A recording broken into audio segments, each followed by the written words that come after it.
And my guest tonight is a true political maverick.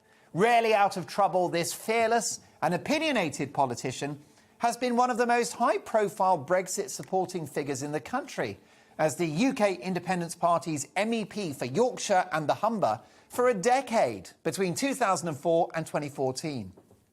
He has strong views on climate change and even got in hot water for once jokingly referring to his female audience members as sluts. Godfrey Bloom has had a successful career in the city and served the Territorial Army with distinction for decades until he stepped down in 1996. Sometimes controversial, never boring. I'm delighted to welcome Godfrey Bloom. Hello, Godfrey. Well, good evening and thank you very much. What a life, what a career. Well, it's certainly been mixed, hasn't it? The city, a bit of the army, a bit of politics, a rather nice mix, I think. And perhaps one of your emailers earlier on the Labour Party saying that none of them done a real job. Well, I think I've done a few jobs in my life, so I can't be included as one of those politicians, I think. Absolutely. Godfrey, why did you bother with politics? There's no money in it. Well, I've never been involved in politics at all. I've never been a member of a political party, ever. But I feel very strongly about Brexit. And so I went into politics for Brexit and for no other reason. And that's why I went in. That's why I stuck with it. I enjoyed some of it, a bit like the curate's egg. It was good in parts. But now we've achieved Brexit of a sort. And I think perhaps if you'd asked me 25 years ago when I started the Brexit fight, would I have gone with what we've got today? And I would have probably said yes. Yes, I think many Brexiteers feel that way. Why did you become a Eurosceptic? Well, fun enough, I was working for a very, very big city house. And I was managing fixed interest, which is rather unglamorous in the city, as you probably know. All the glamour boys and girls were in equities, and I was boring fixed interest because I broadly managed pension funds. But I was asked to put my team, I had a very talented team, I have to say rather more talented than I was, to have a look at what was called then the common currency, or we later called it the euro, the common currency, so on and so forth. And I was asked to speak at Cambridge University and places on this to give a city view.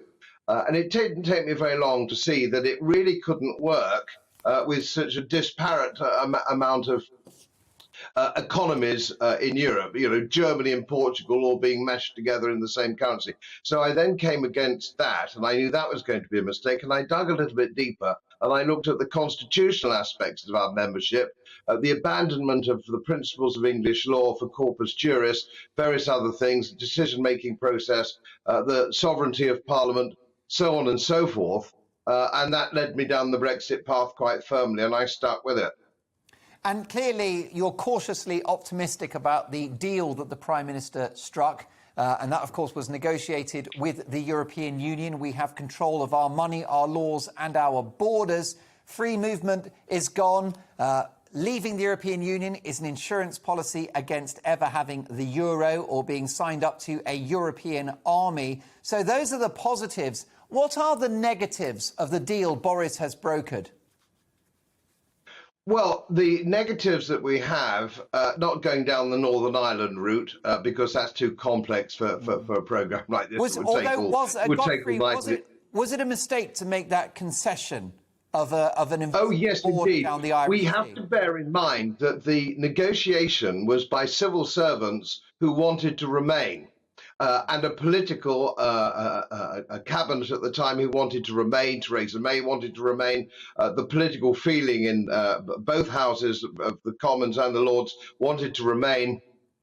So they negotiated a pretty lousy deal. And imagine trotting a 15 out at Twickenham to play Wales with 15 Englishmen who didn't really want to win. And that's really where we are. So we're still paying them £20 billion a year, extraordinary, and we still haven't started to unravel all the ghastly legislation that we're stuck with, one of which has come home to bite us at the moment, and that, of course, is the drivers for petrol tankers, petrol Bowser tankers.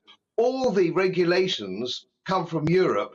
The reason it takes so long and it's so expensive to become a Bowser driver is because of European regulation. We haven't unscrambled these. We must start unscrambling the last 40 years of absolute nonsense that spewed out of the European Union. So we're really, at the moment, we're no much more than an associate member of the European Union. We're not completely detached. And there's an awful lot of financial implications that people don't yet know about, which will come to the fore in the next year or two. Are you optimistic about the long term for global Britain? Do you think that these teething problems will be resolved? Well, I do hope so. I was always slightly sceptical throughout my Brexit campaign of the last 20 or 25 years that we would exchange Brussels and Strasbourg for Whitehall. And of course, to quote the great Lord Salisbury in 1890, the greatest Conservative Prime Minister we've ever had, Whitehall will always make business for itself. We still have 1,000 quangos. We are over-regulated, we're overtaxed, and we're over-managed. And still we start actually getting a new philosophical look at life, we're not going to get the full benefit of Brexit that I would like to see. Now, you spent a decade in the European Parliament as the UKIP MEP for Yorkshire and the Humber, but you fell out with UKIP. What went wrong? Well, in my mind, I saw UKIP drifting away from its grassroots. The great strength of UKIP was that it was a grassroots party. It represented the man in the pub, the ordinary working Joe, which has now been politically abandoned. And it seemed to me towards the end, round about 2013 and 14, UKIP had started to become politically correct. And that's something that I obviously couldn't cope with because I'm well known not to be politically correct. So it wasn't the party for me. But I wished it well, and I went my own way, and I think that was the right thing to do, and no hard feelings. Are you a Conservative at heart? No, I once debated at Durham University with Jacob Rees-Mogg, and he was proposing the motion at Durham that the future was Conservative. And I countered his argument in opposition that this House believed that the better way was classical liberalism.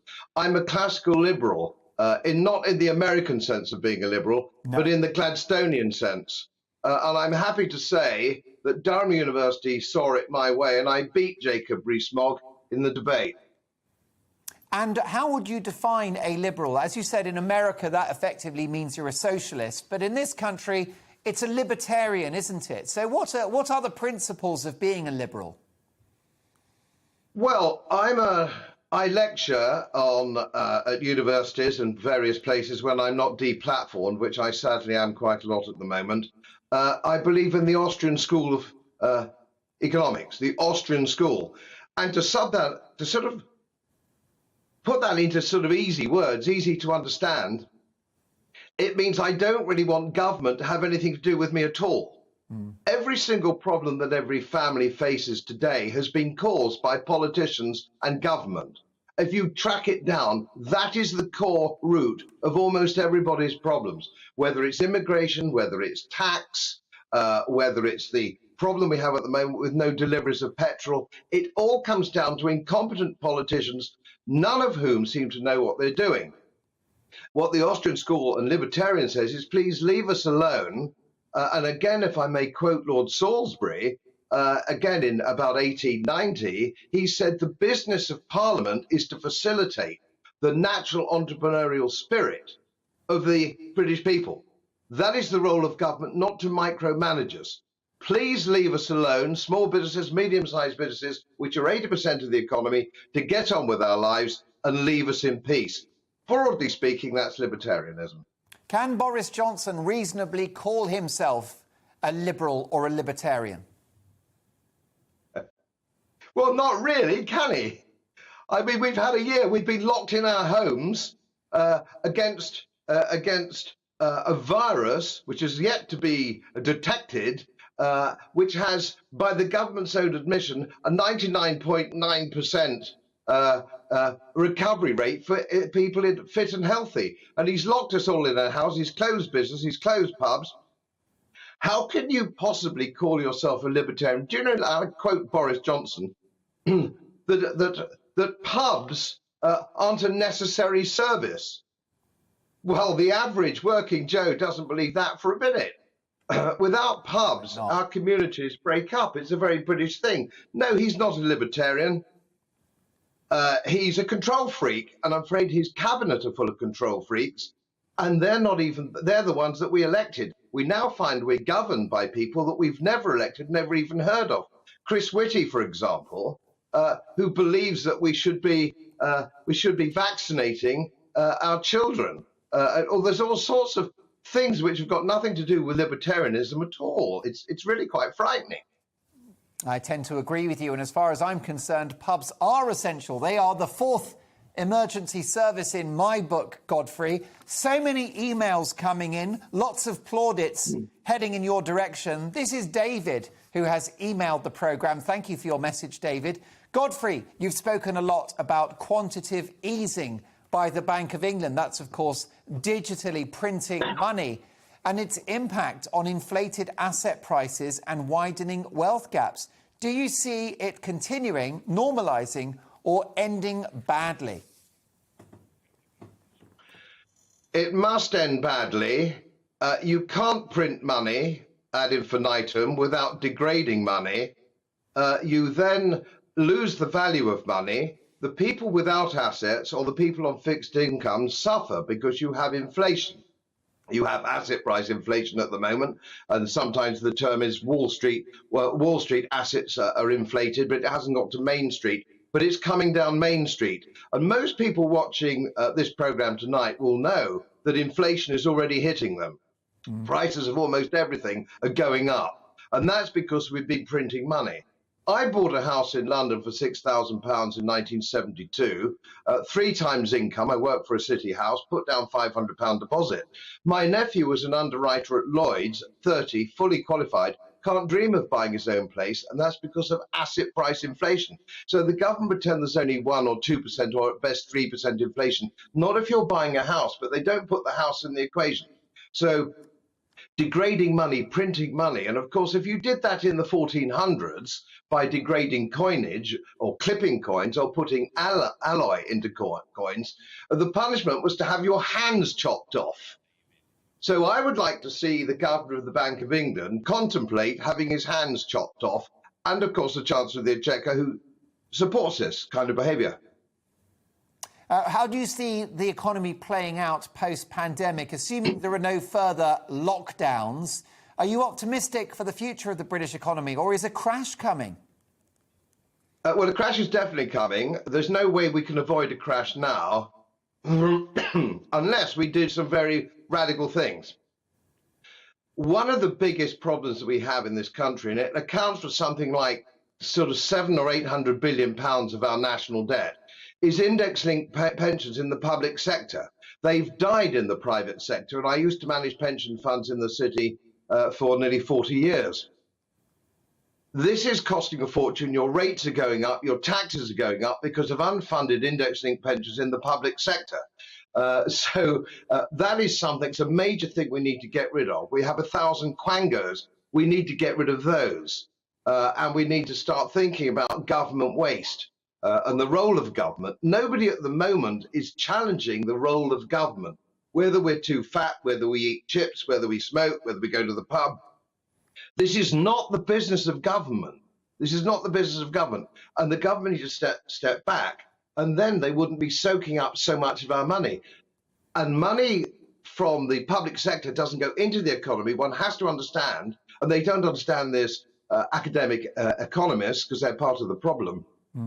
Public spending takes money out of the economy. It doesn't put it in. And until the government understand that, and they don't, and they haven't done for decades, this problem isn't going to go away. And what might a crash look like? It will start with the collapse in bond prices. We have 0 or negative yields on bonds, so they are grossly overvalued. They have to go. They'll have to fall. They'll drag down equities as well. And people who imagine that they're safe, perhaps with perhaps property, of course, a lot of property is geared as well. Agricultural property, domestic property, residential property, what the Americans call real estate, is largely geared.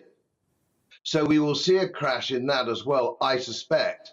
And I saw that in 1970. There's only one advantage to being an old geezer like me. I've seen it all before. I saw it in 73, I saw it in 89, and it's coming down the road again. Let's talk about your pal, Nigel Farage, of course, hosts a very successful, popular, well-watched programme here on GB News called Farage, 7 p.m. Monday through to Thursday, with a highlight show on a Friday. And I know he's a fan of yours, but he said the trouble with Godfrey is that he's not an extremist or any of those things. He's not even anti-women, but he has a sort of rather old-fashioned territorial army sense of humour, which does not translate very well in modern Britain. You got in slightly hot water for making a joke at an event in which you referred to females in the audience as slags. Tell me more. No, I didn't. Sluts. Oh, sluts, forgive me. Not slags. In the north of England, up here in Yorkshire, a slut means a lazy woman, and the joke was they said, one of the speakers, female speakers, says, "I don't clean behind the fridge," and some of the girls laughed. I said, "Oh, it's full of sluts." Everybody laughed, including the then Mrs. Farage. Everybody in the room, and if you listen to the clip, it was full of females laughing. But this is the problem when it was becoming politically correct. It became a stick to beat me with, and even you have misquoted me. It wasn't slags, it was sluts. And you'll have to and of course, the definition of slut. No, I do, of course, there's no problem. It's just that the definition of slut in Yorkshire is somebody who doesn't clean the front doorstep. It's a completely different thing. So your joke was actually a joke about how some people in this audience are work shy. That was the gag. Yeah, yes, that was it. And everybody laughed. Nobody went, "Oh, shock, horror." Everybody laughed. And so whether this is popular or not, let me just say that I don't want to sound in any way arrogant, but I was the voice of UKIP in Yorkshire for 10 years at North Lincolnshire. And we went, the last vote in 2014 was over 400,000 votes. Up here in Yorkshire, they don't really watch Question Time and all that kind of thing. I was the voice, and I was talking for the ordinary working Joe, and that's where Yorkshire Brexit votes came from, and it's still a very strong Brexit place today. Don't tell me about not knowing how to get elected. I know how to get elected. I was very successful at getting elected. Now, of course, Nigel comes down from the southeast. You know, he's down in Kent, where they take a different view of these matters. I want to put a question to you, and by the way, thank you for that correction, and that was an error on my part, slut versus slag, and somebody that has performed for many years as a comedian, I know the crucial difference between one word or another when you're making a joke. It raises a wider question about cancel culture, doesn't it, and the fact that people see their careers ended for a joke or a politically incorrect remark. What's your attitude to the culture wars, to extreme political correctness? Well, it's a worry. I was invited by the members of the Cambridge University Conservative Association to speak after dinner last year, and my theme was the administration and the government of Lord Salisbury, which I'm a great hero, because he was a conservative libertarian, and they're not incompatible. The do was going to be at Robinson College, and I was banned by the faculty. So they had to call it off at the last minute because they couldn't guarantee the safety of the undergraduates at Cambridge. If you ever heard anything as absurd, I was deplatformed at Stirling University because I was going to give a lecture on how Scotland could become independent economically successfully if they adopted Austrian school economics. I was deplatformed because they didn't know what I might say. You introduced me and very, very nicely. You said, Godfrey, a controversial politician. Well, you see, I'm not controversial at all. I'm a radical, certainly. I'm a radical. And of course, I've had a dig at overseas aid. because people don't fully understand numbers, and I'm a boring geek. I do numbers for a living. The government has committed to give round about 0.75% of GDP in overseas aid, okay, which doesn't sound very much. But if our GDP growth for last year was only going to be 2%, think about it, we're giving nearly half our growth in GDP, we're sending abroad worse, unaudited. Unaudited. So, although my wife says the trouble is you're always right about these matters, which is why you've got no friends. Well, listen, you'll never be deplatformed here at GB News. It's all about opinions, Godfrey. It's been a fascinating conversation. Really rapid fire. We've only got a minute left. I got a very interesting and short question from one particular viewer. It's a personal question, so don't feel that you've got to answer it. And it's from Finley. And Finley asks, who did you vote for in the last general election? I haven't voted for years. I couldn't bear the responsibility of putting people like Boris Johnson and Theresa May and the rest of them in government. So I keep my head down and don't vote. It only encourages them. That's a great line. And how about this? By the way, it's from Alex. Let's make this the final question, Godfrey. Alex says, Dear Mark, excellent to have Godfrey Bloom on your show. Do have him on again, please. Could you please ask Godfrey, to whom should the politically homeless small c Conservatives turn to at the next election? It's an appallingly difficult question, but I was the guest speaker after dinner last night at the English Democrats. And I'm not a member of the English Democrats, but I will say one thing. They were like the old members of UKIP, very charming people and deeply patriotic. And that reflects their party. So if you want a real patriotic party, if there's somebody standing for them, it's worth a go. It's worth a go.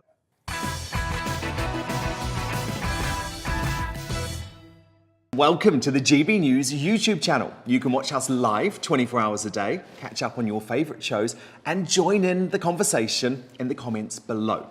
Don't forget to subscribe and you'll never miss any of our exclusive content.